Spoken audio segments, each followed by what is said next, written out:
किया गया है? देखिए, आज मिशन शक्ति के 5वें फेज के पहले दिन आज हम लोगों ने एक बड़े गैंग को पकड़ा है, जो लगातार ऐसी महिलाओं को टारगेट करता था जो वृद्ध थी और कहीं सुनसान स्थान पर उनको देखते थे और जो इजी टारगेट इनके हिसाब से होते थे, और वो जो भी पहनी रहती थी माला, चेन, लॉकेट, उसको तुरंत छीन कर ये वहाँ से तेजी से निकल जाते थे। इसमें टोटल हम लोगों को 8 लोगों को हम लोगों ने पकड़ा है, जिसमें 6 लोग ऐसे हैं जो छीनने वाले थे और 2 ऐसे लोग हैं जो सुनार थे, जो लगातार ऐसे जो छीने हुए आइटम्स हैं उनको खरीदते थे और उसके बदले इनको पैसा देते थे। इनका टारगेट एरिया था जो हमारे बॉर्डर का जो पॉइंट्स हैं, जैसे मुंडेरवा, लालगंज और संत कबीर नगर के जो एडजॉइनिंग थाने हैं, वो इनका कार्यक्षेत्र था और ये बड़े ही शातिर किस्म के हैं। ये लगातार ये सभी रूटों का ज्ञान रखते थे और जिस रूट से ये छीनते थे जाके, लौटते किसी और रूट से थे, बाइक का नंबर भी बदलते थे।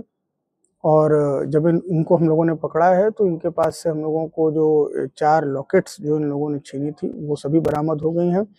2 बाइकें जिनका प्रयोग ये लोग घटना करने के लिए करते थे उसको बरामद कर लिया गया है और चाकू भी इन लोगों के पास से बरामद किया गया है।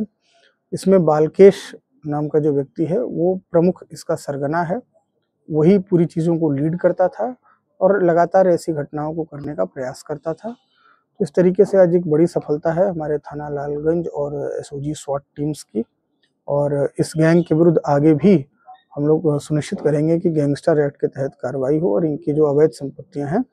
वो आगे कुर्क कराई जाए। सर, अभी तक इनके द्वारा कितनी घटनाओं को अंजाम दिया? देखिए, जैसे ही हम लोगों को सूचना मिली कि एक घटना हुई तो तत्काल हम लोगों ने उसका मुकदमा दर्ज कराया लालगंज में, और सेम इसी तरह की घटना एक मुंडेरवा में हुई, तो तुरंत हमारी टीमें सक्रिय हुई इसमें। तो बाद में जब इनको पकड़ा गया और इनको इंट्रोगेट किया गया तब हम लोगों को पता चला है कि ये उधर संत कबीर नगर साइड में भी बहुत सारी इन लोगों ने घटनाएं की हैं।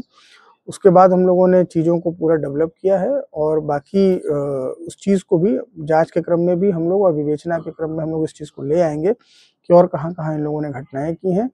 आपराधिक इतिहास इसमें से जो प्रमुख व्यक्ति है बालकेश उसका है और वो लगातार इस तरह घटनाएं कर रहा था, और बाकी लोगों के बारे में भी हम लोग पूरी जानकारी कर रहे हैं और उनको भी पूरा हम लोग डेवलप करके नियमानुसार उनके खिलाफ कार्रवाई करेंगे। सोनार की भी संलिप्तता थी? बिल्कुल, 2 सोनार को हम लोगों ने पकड़ा है और वो दोनों सोनार लगातार इनके संपर्क में रहते थे और इनसे जो इस तरह की घटनाओं में जो माल मिलता था उसको खरीदते थे और उनको पैसे देते थे।